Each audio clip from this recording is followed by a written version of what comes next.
Halo teman-teman, kembali lagi bersama saya Farhan Renanda. Di sini saya akan sedikit mengulas tentang paragraf deskripsi. Langsung saja tanpa basa-basi kita menuju materi pertama. Baik, di sini teman-teman udah pada tahu apa itu paragraf deskripsi. Bagi yang belum tahu akan saya jelaskan secara singkat apa itu paragraf deskripsi. Baik, pengertiannya sendiri dari paragraf deskripsi yaitu adalah suatu paragraf yang melukiskan atau menggambarkan sesuatu berdasarkan pengalaman semua panca indera dengan kata-kata secara jelas dan terperinci. Selanjutnya yaitu mengenai unsur-unsur penyusun paragraf deskripsi. Yang pertama adalah isi. Di dalam paragraf deskripsi, isi merupakan aspek penilaian. Isi mencakup topik dan urutan pengembangannya. Sebuah topik dapat bersumber dari pengalaman, pengetahuan, imajinasi, pendapat, keyakinan, dan fakta. Yang kedua adalah organisasi isi. Dalam sebuah paragraf organisasi isi perlu diperhatikan. Organisasi ini dalam sebuah paragraf adalah mengolah bahan, mengaturnya, mengembangkannya, serta menyusun dalam struktur yang logis. Yang ketiga ada diksi atau pilihan kata. Dalam paragraf deskripsi, diksi membuat karangan lebih menarik. Dalam Kamus Besar Bahasa Indonesia, diksi adalah pilihan kata yang tepat dan selaras dalam penggunaannya untuk mengungkapkan gagasan sehingga diperoleh efek tertentu. Yang keempat ada impresionisme. Paragraf deskripsi impresionisme memperlihatkan dua hal. Pertama, adanya objek yang dilukiskan. Objek yang dilukiskan itu bersumber dari pengalaman, pengamatan, imajinasi, dan sebagainya.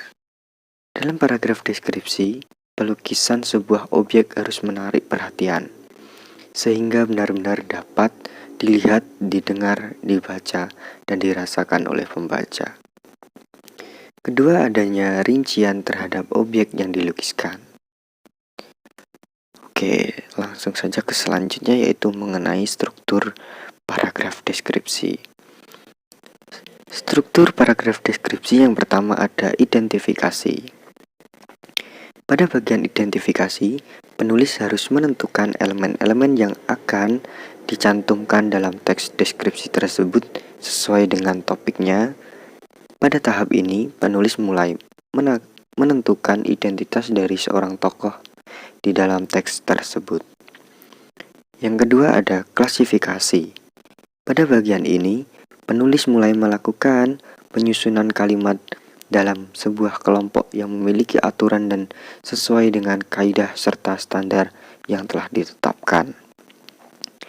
Yang ketiga yaitu mengenai deskripsi.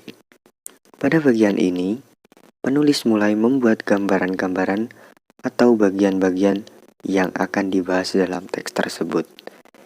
Dengan membuat sebuah pemaparan ini, objek dalam topik tersebut bisa dituliskan secara mudah sehingga gampang dipahami oleh pembaca. Yang selanjutnya yaitu mengenai macam-macam paragraf deskripsi.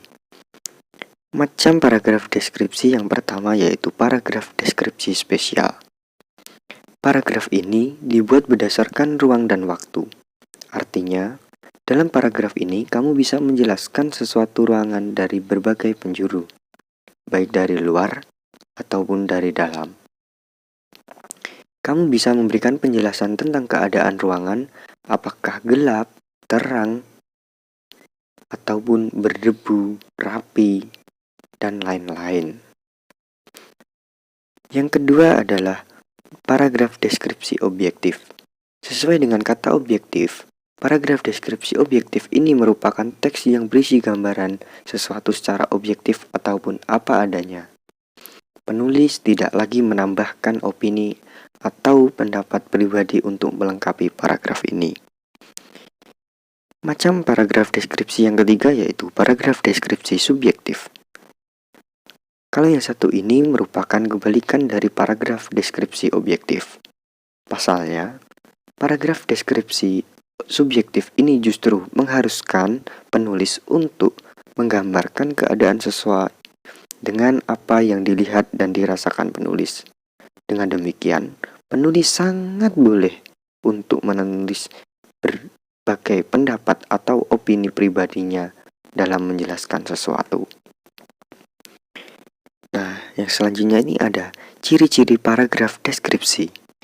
Yang pertama, ada menggambarkan atau melukiskan. Yang kedua ada penggambaran tersebut dilakukan sejelas-jelasnya dengan melibatkan indera. Yang ketiga ada membuat pembaca atau pendengar merasakan sendiri atau mengalami sendiri.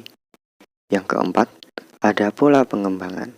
Yang kelima, ada pola pengembangan spesial, yaitu pola pengembangan paragraf yang didasarkan ruang dan waktu.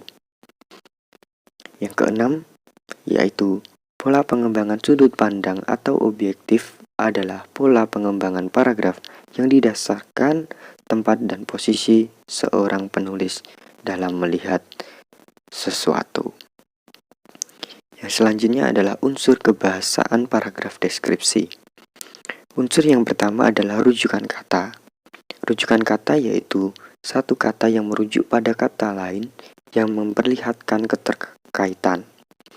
Yang kedua ada kata berimbuhan.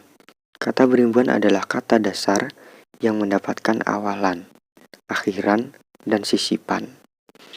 Yang ketiga ada konjungsi atau kata penghubung. Konjungsi ini adalah kata yang digunakan sebagai penghubung antar kata, frasa, klausa, dan kalimat. Yang keempat, ada kelompok kata. Kelompok kata atau frasa yang dikumpulkan kata-kata. Yang selanjutnya ada kata baku.